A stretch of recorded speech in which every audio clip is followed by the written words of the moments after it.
And welcome once again to Show Me What You Got, your favorite basketball show that brings to you local homegrown talents globally. Today joining me in the studio is no other than Ivory Pernell Smith, who is an entertainer, basketball player, and coach of the MKIS Cages Band in the past, and currently the coach of Alice Smith International School. Welcome to the program, Smith. Hey, sir. Good to see you. Thank you very much. And we also thank you so much. And also joining us in the studio today is Rowan Pierce, who likes to be known as the all-around cool guy. Welcome to the show, Rowan. Thank you. Awesome, good to have you. All right, so straight to business. Rowan, I'm going to start off with you. So, you've been in Malaysia for a while now?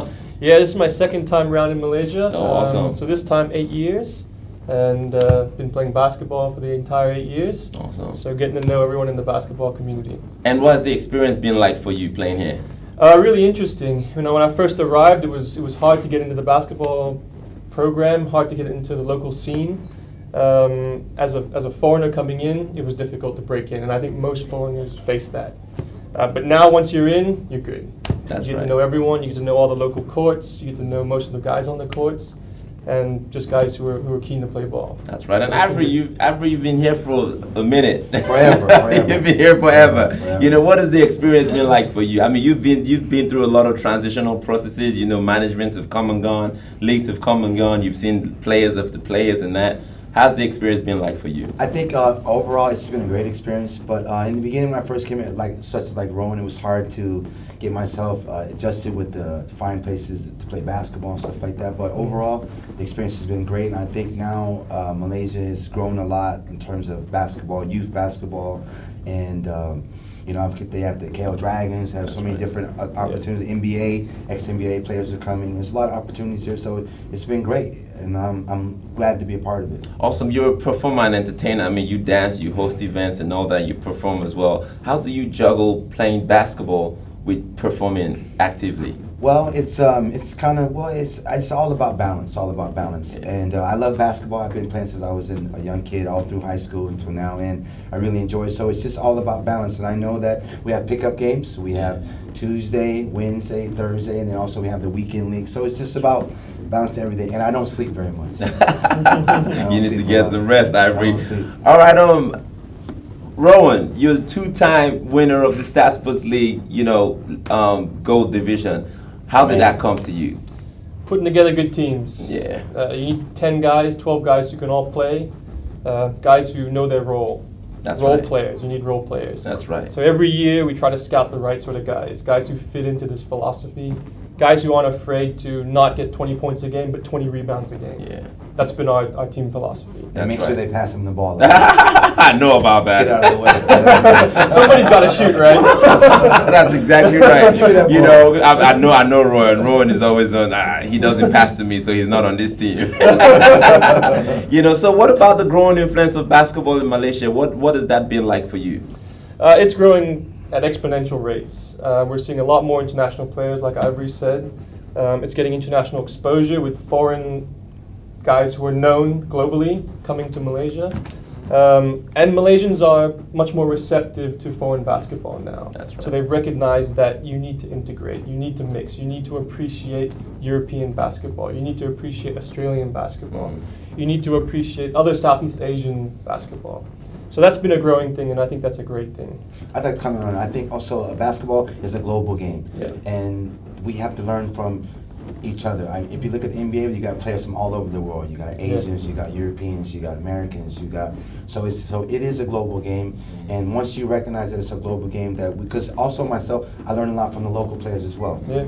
And hopefully, I'm sharing things with them as well too. So it's like a give and take, but it is an international game. Yeah, that's right. So once we look at it that way, then I think it's good. And fast tracking on the time lapse here, from when you first came in now, what has been the increased participation of foreign players in playing in Malaysia? I think when I first came, there wasn't very many foreigners here playing. Yeah. Now you've got a lot of more foreigners mixed in with the locals together, and some foreigners have stayed for a while. So, and now we have the Stats Sports League, which is integrating the locals and the foreigners together.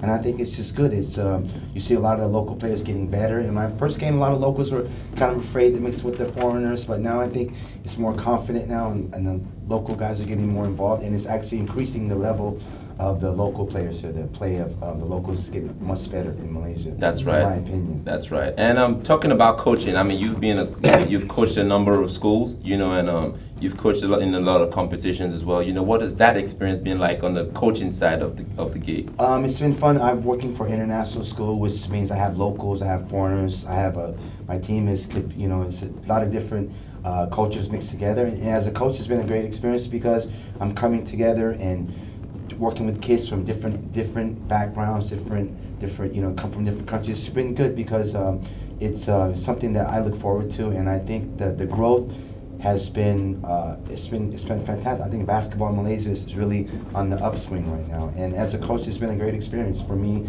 I get a lot out of it, and I love the work that I'm doing. I want to continue to work with the kids. Awesome. I must tell you that, especially from the recent change in management in the Malaysian Basketball Association, there's been a lot of improvement that I've seen on my path.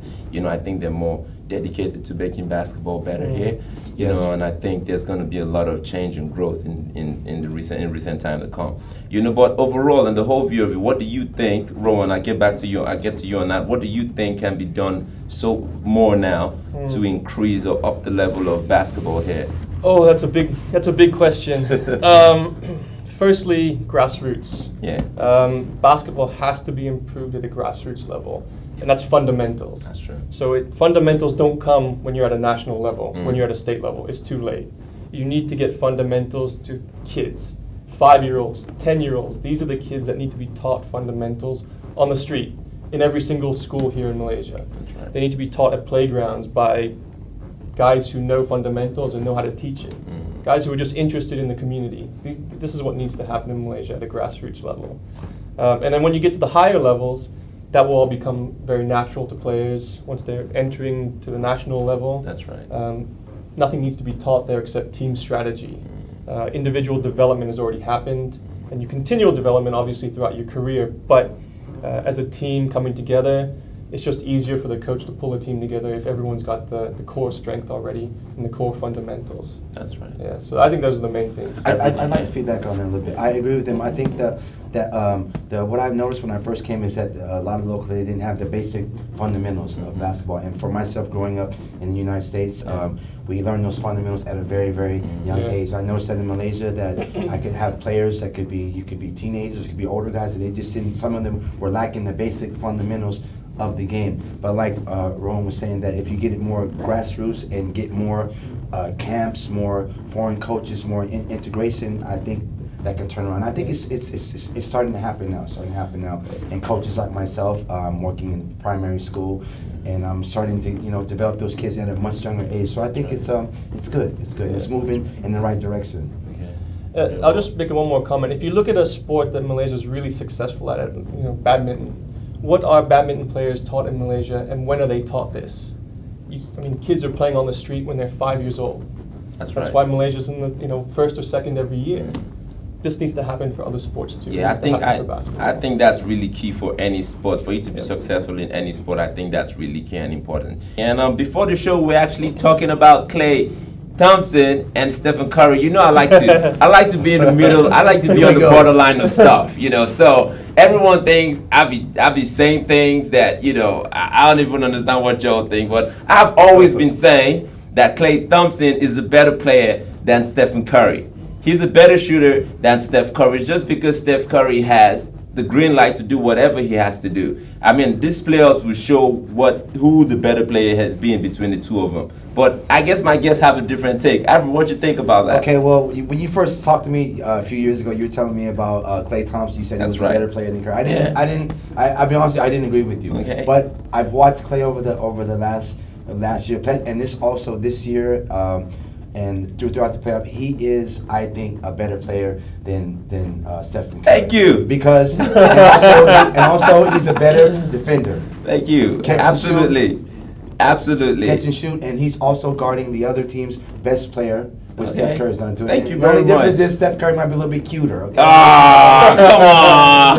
But at the end of the day, I think Klay has been underrated, but this year we've seen it's coming out party. You've actually seen, and plus I think he's a very quiet kind of guy. He's laid back. This guy can ball, man. That's right. Ron, what's your take on that? Klay is MVP. Absolutely.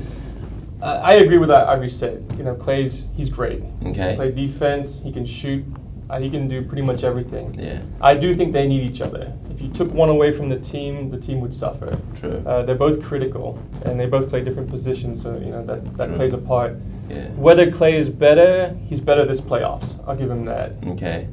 Throughout the season, I think Curry was better. Okay. But it's the playoffs when it counts. Clay has 37 points in a quarter, though. Don't forget that. Most Yeah. in the NBA. That's Yeah. right. Okay. And Steph never did that. Steph never did that. And don't forget they're number 1 and 2 in 3-point percentage in the league. I mean, Curry's number 1 because he has the green light to shoot whenever he wants, and Clay's number 2. I'm sure he'll be number 1 if he had the green light. And the huge thing about the Warriors is for them to be able to keep 3 or 4 superstar players together is actually, to me, the best strength they have. You know, I think if OKC had kept James Harden, they would have been closer to a championship than they have been right now. Strength in numbers. Exactly, strength in numbers. But hey, it's not our count that matters. As usual, it is always your count that matters. So, you have objections or you support what we're saying, comment in this comment section below and let us know what you think about Klay Thompson and Steph Curry, and let's know what you think about Kevin Love on the Cavs. And once again, Diallo DeBrano, show me what you got. Thank you very much, Ivory Colonel, for joining us. Thank you, Rowan Sweet, Thanks a lot. Rowan Pest. Thank you so much. See you next time on Show Me What You Got.